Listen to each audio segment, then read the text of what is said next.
আসসালামু আলাইকুম সুপ্রিয় দর্শকবৃন্দ। চলুন আজকে আমরা দেখাবো কিভাবে সরকারি চাকরিজীবীদের রিটার্ন সাবমিট করতে হয়। তো আমরা গুগল ক্রোমে সার্চ বাটনে রিটার্ন লিখে সার্চ দিলাম। এখানে একটি সাইট অ্যাড্রেস চলে এসেছে রিটার্ন ইট্যাক্স nbr.gov.bd। তো এটাতে লগ ইন করার জন্য আমরা ল্যান্ডিং পেজে আসলাম। তো এখানে এই যে রিটার্ন নামক একটি বাটন রয়েছে, এটাতে আমরা ক্লিক করি। এটাতে ক্লিক করার পর আমাদেরকে লগ ইন করার জন্য ৩ নাম্বার, পাসওয়ার্ড এবং ক্যাপচা এই তিনটা দিতে হবে। আমি আমার ৩ নাম্বার দিয়েছি, পাসওয়ার্ড দিয়েছি এবং ক্যাপচা দিচ্ছি।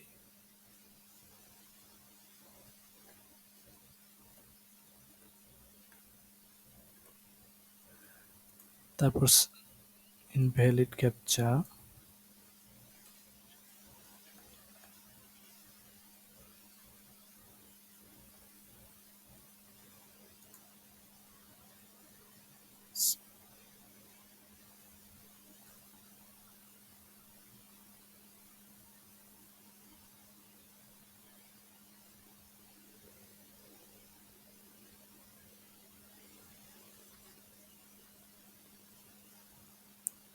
তো সাইন ইন হয়ে গেল। সাইন ইন হওয়ার পর আমরা home, submission, regular return, single page return এবং ট্যাক্স রেকর্ড এই অপশনগুলো পাচ্ছি। এই অপশনগুলোর মধ্যে আমরা রেগুলার রিটার্ন সাবমিট করব, অর্থাৎ ডিটেল রিটার্ন সাবমিট করব। সিঙ্গেল পেজ রিটার্ন বিভিন্ন শর্ত অ্যাপ্লাই করে দেওয়া যায়, কিন্তু আমরা সাবমিট করব রেগুলার রিটার্ন। তো রেগুলার রিটার্নে যাওয়ার পর দেখা যাচ্ছে আমাদের এখানে একটা পেজ আসছে, এটা অ্যাসেসমেন্ট ইনফরমেশান। বিভিন্ন ইনফরমেশান অটোমেটিক আসছে, এগুলো আমাদের কোনো কিছুই দিতে হয় নাই। তো দেওয়ার পর আমরা এখান থেকে ক্রস চেক করে নেব যে আসলে অটোমেটিক যেগুলো আসছে এগুলো ঠিক আছে কিনা। Any taxable income in the above mention year, yes. Fully exempted from tax, no. Resident status হচ্ছে রেসিডেন্ট, তার মানে আমি দেশি নাগরিক, দেশের নাগরিক। নন রেসিডেন্ট হচ্ছে বিদেশিদের জন্য। তো হেয়ার্স অফ ইনকাম আমার শুধু, যেহেতু সরকারি চাকরিজীবীদের ইনকাম শুধুমাত্র ইনকাম ফ্রম এমপ্লয়মেন্ট, আর কোথাও থেকে ইনকাম নেই। Save and continue. তো এডিশনাল কিছু ইনফরমেশান এখানে দিতে হচ্ছে, যে location of main source of income Dhaka north city corporation. আমি যেহেতু খিলক্ষেতে থাকি, তো ঢাকা নর্থ সিটি কর্পোরেশন দিলাম। এখান থেকে অন্য সিটি কর্পোরেশনও সিলেক্ট করতে পারেন, অথবা এনি আদার এরিয়া। সিটি কর্পোরেশনের বাইরে হলে এনি আদার এরিয়া। তো এই সিটি কর্পোরেশনে অথবা এনি আদার এরিয়া, এর উপর ভিত্তি করে আমাদের মিনিমাম ট্যাক্স নির্ধারণ হবে। যেমন Dhaka north, south, Chattogram city corporation এগুলোতে ৫,০০০ টাকা ন্যূনতম ট্যাক্স। আদার সিটি কর্পোরেশন যেমন ময়মনসিংহ ৪,০০০ টাকা, এবং এনি আদার এরিয়া ৩,০০০ টাকা। Claim tax rebate for investment. আমার চাকরি জীবনে প্রতি মাসে স্যালারি হতে বিভিন্ন ওয়েলফেয়ার ফান্ড, বিনাবলেন ফান্ড, গ্রুপ ইন্স্যুরেন্স, জিপিএফ এর জন্য টাকা কেটে নেওয়া হয়। তো সেগুলো হচ্ছে আমার জন্য একটা ইনভেস্টমেন্ট, সেজন্য আমি ট্যাক্স রিবেট ক্লেম করব। ইয়েস। আর কোনো কোম্পানির ডিরেক্টর শেয়ার হোল্ডার নই, নো। আইডি 10B রিকোয়ারমেন্টস সবগুলোই আমার জন্য নো। আমার গ্রোস ওয়েলথ 50 লাখ টাকার উপরে বা 50 লাখ টাকার সমান নয়। আমার কোনো মোটর কার নেই। অফশোর প্রপার্টি, অফশোর বলতে বিদেশে কোনো সম্পত্তি নেই। কোনো সিটি কর্পোরেশন এরিয়াতে আমার কোনো বাড়ির সম্পত্তি নেই। Save and continue. তো ইনকাম ফ্রম এমপ্লয়মেন্ট, এখানে কিছু তথ্য দিতে হবে। যেমন এটা অটোমেটিক চলে আসে বাংলাদেশ রুরাল ইলেকট্রিফিকেশন বোর্ড। এটা যখন এখানে নাম দেওয়া হবে তখনই চলে আসবে। যেমন employment type, government pay scale, not through আইবাস। Government pay scale যারা আইবাস থেকে বেতন পান তারা আইবাস সিলেক্ট করবেন।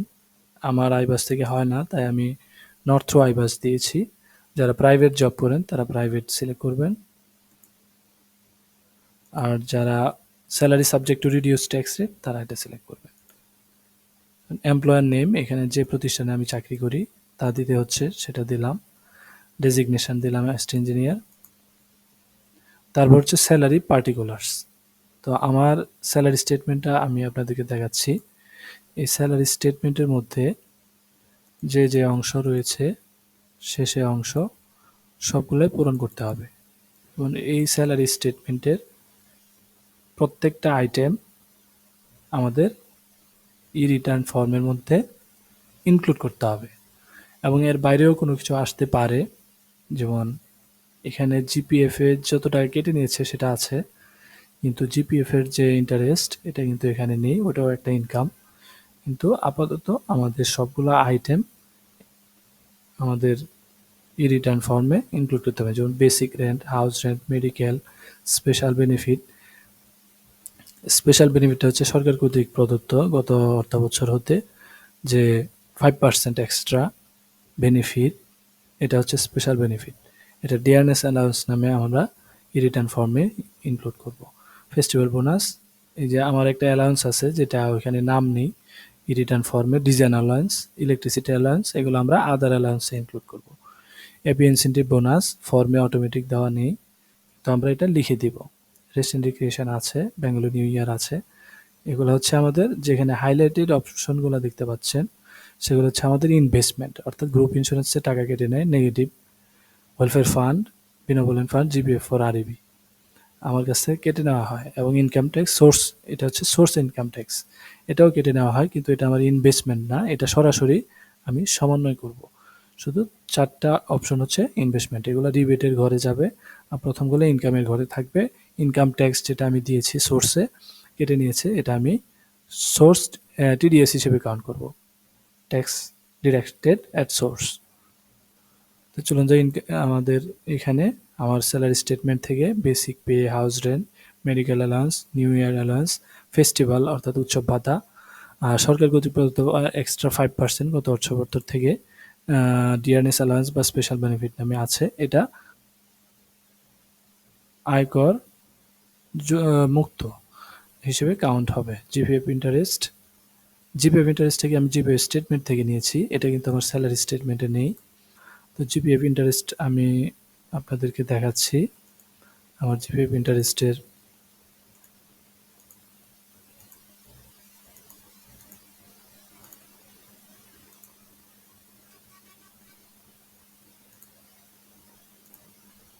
এই যে আমার জিপিএফ ইন্টারেস্ট স্টেটমেন্টটা দেখতে পাচ্ছেন, এখানে প্রফিটটা যেটা এটাই শুধুমাত্র ইনকামের ঘরে আসবে, 1459। জিপিএফ এর আরো কয়েকটা পার্ট রয়েছে। কন্ট্রিবিউশন ফর 2023-24 সালে আমার কন্ট্রিবিউশন জিপিএফ থেকে কেটে নিয়েছে, এটা আমার ইনভেস্টমেন্ট, এটা রিবেটের ঘরে আমি দেখাবো। আর ক্লোজিং ব্যালেন্স এটা হচ্ছে আমি পরিসম্পদ এবং দায়ের ঘরে সম্পত্তি হিসেবে দেখাবো, কারণ এই টোটাল টাকাটার যোগফল হচ্ছে এটা, এই টাকাটা আমার জিপিএফ এ মোট সম্পত্তি হিসেবে কাউন্ট হবে। তারপরে এপি ইনসেন্টিভ বোনাস, এটাও ছিল না। এই সবগুলো অংশ আমি এই যে প্লাস অ্যাড মোড থেকে অ্যাড করেছি। তো আপনার কারো যদি অনারিয়াম থাকে অনারিয়াম হিসেবে অ্যাড করবেন। Ration allowance, speciality, SSGP, security allowance, মানে যার যে অ্যালাউন্স সেটা যেভাবে আছে সেভাবে অ্যাড করবেন।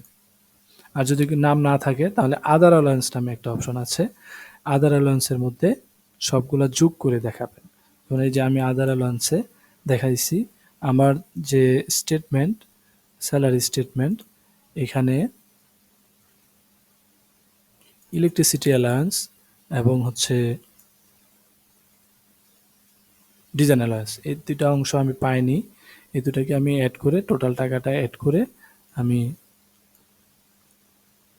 60,970 এবং 35,596 দুটো অ্যাড করে টোটাল হিসেবে আদার অ্যালাউন্সে অ্যাড করে দিয়েছি, এবং এটা আদার অ্যালাউন্সে যা আসবে তা করযোগ্য আয় হিসেবে বিবেচিত হবে না, করমুক্ত আয়। মানে আমি এটার সামারিটা আমি দেখতে পারবো, এমপ্লয়মেন্ট সামারি।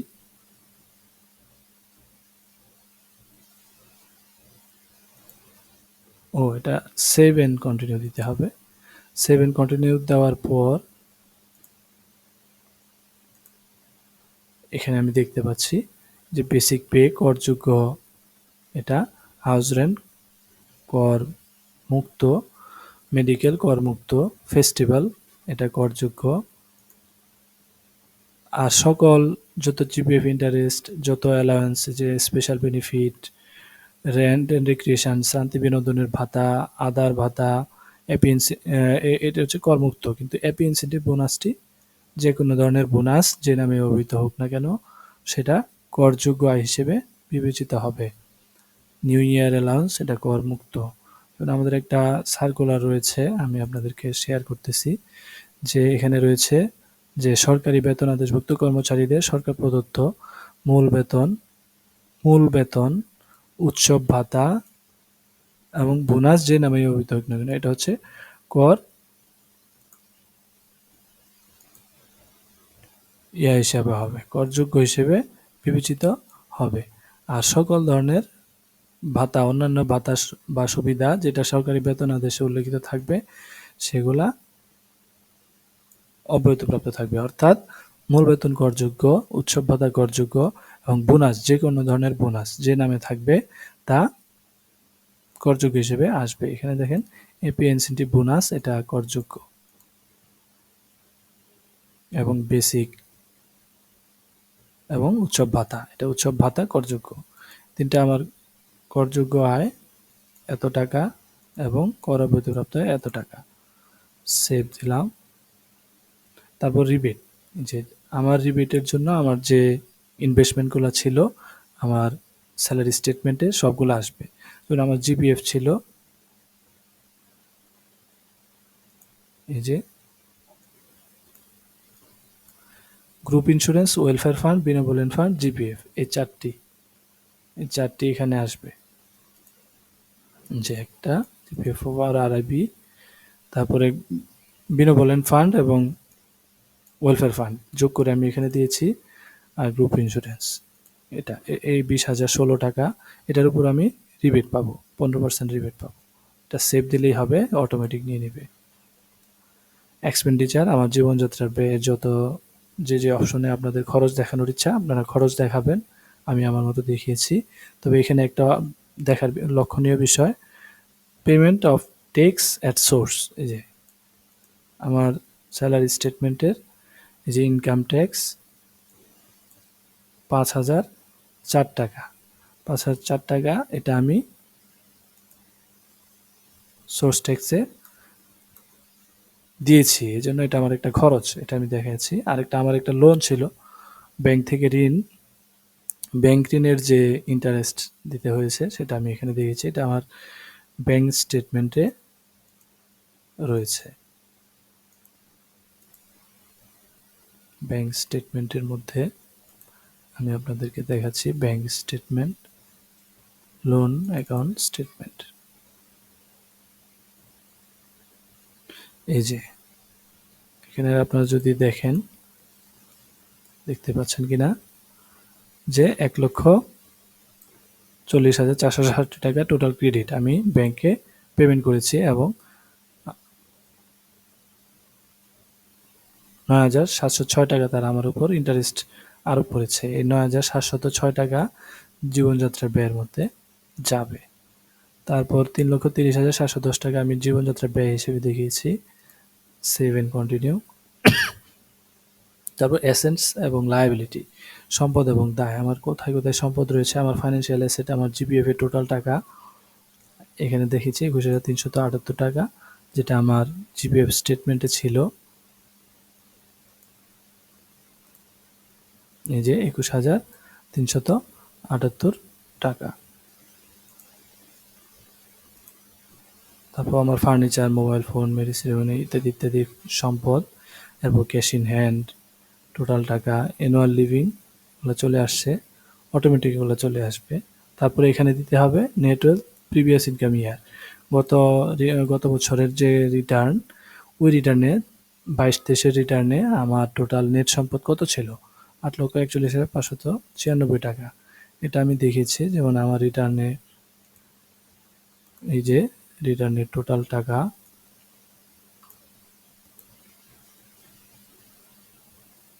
নিজে ৮,৯৬,৫৯৬ টাকা। এটা বাংলাদেশে অবস্থিত, বাংলাদেশের বাইরে অবস্থিত মোট পরিসম্পদ এটা এটা আমাকে এখানে দেখাতে হবে গত বছরে।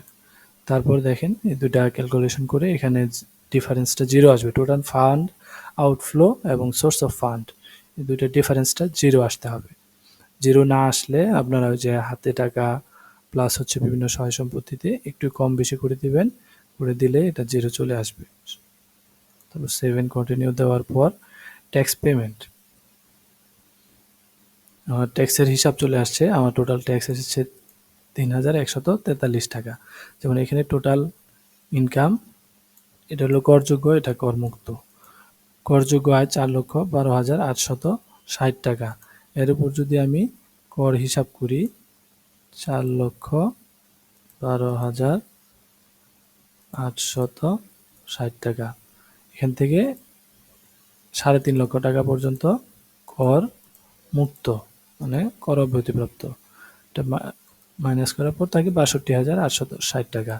এটার উপর ৩.৫ লাখ টাকার উপরে ১ লক্ষ টাকা পর্যন্ত হচ্ছে 5%। তাহলে আমার ৬২,৮৬০ টাকা ১ লক্ষ টাকার ভিতরে, সেজন্য 5% আমার ট্যাক্স ৩,১৪৩ টাকা। ৩,১৪৩ টাকা, এটা অটো হিসাব করে চলে আসবে, আমি আপনাদেরকে দেখালাম বোঝার জন্য। তারপর আমি ট্যাক্স রিবেট ৩,০০২ টাকা। আমার ইনভেস্টমেন্ট ছিল ২০,০১৬ টাকা। ২০,০১৬ টাকা ইন্টু 15% রিবেট পাবো ৩,০০২ টাকা। এই যে ৩,০০২ টাকা আমার ট্যাক্স রিবেট চলে আসছে। ট্যাক্স রিবেট আসার পর আমার অল্প কয়েক টাকা ট্যাক্স থাকে, কিন্তু আমাকে ন্যূনতম কর হিসেবে ৫,০০০ টাকা দিতে হবে। আমি সোর্সে দিয়েছি ৫,০০৪ টাকা। সোর্সটা এখানে have you paid any source tax, এখানে ইয়েস দেওয়ার পর তারপরে আপডেট দেওয়ার পর এখানে আমি ইনপুট দিয়েছি। এই যে আরেকটা পেজ, নতুন একটা ই-রিটার্ন লেজার নামে একটা পেজ ল্যান্ড হয়েছে। এখানে ক্লেম সোর্স ট্যাক্স নামে একটা অপশন আছে। এখানে স্যালারি আদার্স, মানে আমার তো আইবাস থেকে হয় না, তাই স্যালারি আদার্সে গিয়ে আমি এখানে ইনপুট দেওয়ার পর প্রত্যেকটা ঘরে ইনপুট দেওয়ার পর এখানে কি হিসেবে ইনপুট দেবেন আমি বলে দিচ্ছি। এটা হচ্ছে অথরিটি অথবা পার্সন, যে ব্যক্তি বা প্রতিষ্ঠান কর্তৃক সোর্স ট্যাক্স জমাদান করা হয়েছে সেটা হবে। এখানে রেফারেন্স নাম্বার, অফিস স্মারক দিতে পারেন, চালান নম্বর, চালানের তারিখ, চালানের মোট টাকা, তারপর আপনার পক্ষ হতে কত টাকা, মানে এটা আপনার স্যালারি স্টেটমেন্টে থাকে যে কত টাকা কেটে নিয়েছে। যেমন আমার ৪১৭ টাকা করে কেটে নেওয়া হয়েছিল। এই যে ইনকাম ট্যাক্স ৪১৭, ১২ মাসে ৫,০০৪ টাকা। এটা আমি এখানে ইনপুট দিয়েছি প্রত্যেকবার ১২ মাসের জন্য ১২ বার ইনপুট দিতে হবে। তারপর এই যে এটা এইভাবে চলে আসবে। চলে আসার পর এটা সেভ দিতে হবে। সেভ দেওয়ার পর পেমেন্ট স্ট্যাটাসে যাবে। পেমেন্ট স্ট্যাটাসে এই যে সোর্স ট্যাক্স ৫,০০৪ টাকা চলে আসছে। তারপর আমি যেহেতু এখান থেকে আমার মূল রিটার্ন পেজে যাচ্ছি, তো গো টু রিটার্ন, এখানে ৫,০০৪ টাকা চলে আসবে অলরেডি ওই ঘর থেকে।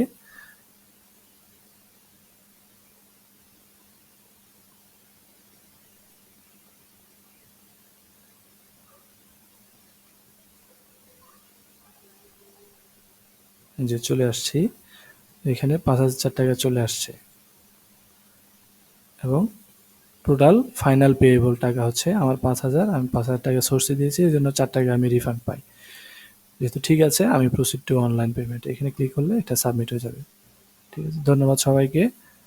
আমি সবগুলো পয়েন্ট আপনাদের সাথে আলোচনা করার চেষ্টা করেছি।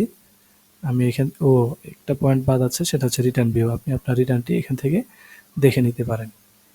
এখানে সবচেয়ে লক্ষণীয় বিষয় হচ্ছে সবগুলো পয়েন্ট আপনি ঠিক আছে কিনা দেখবেন, ক্রস চেক দিবেন। চেক দেওয়ার পর সর্বশেষ এখানে আপনার হচ্ছে ৭ নম্বর পয়েন্ট মোট পরিসম্পদ, এটা আর হচ্ছে খাতভিত্তিক বিবরণ, এটা দুইটা সেম হবে। সেভ হওয়ার পর আপনি এখানে রিটার্ন সাবমিট করে দিতে পারেন। এখানে ওই যে সোর্স টেক্সটের বিষয়টা চলে এসেছে, সাবমিট রিটার্ন। তো আমি ব্যাক যাচ্ছি, আমি এখনই দিচ্ছি না। ধন্যবাদ সবাইকে।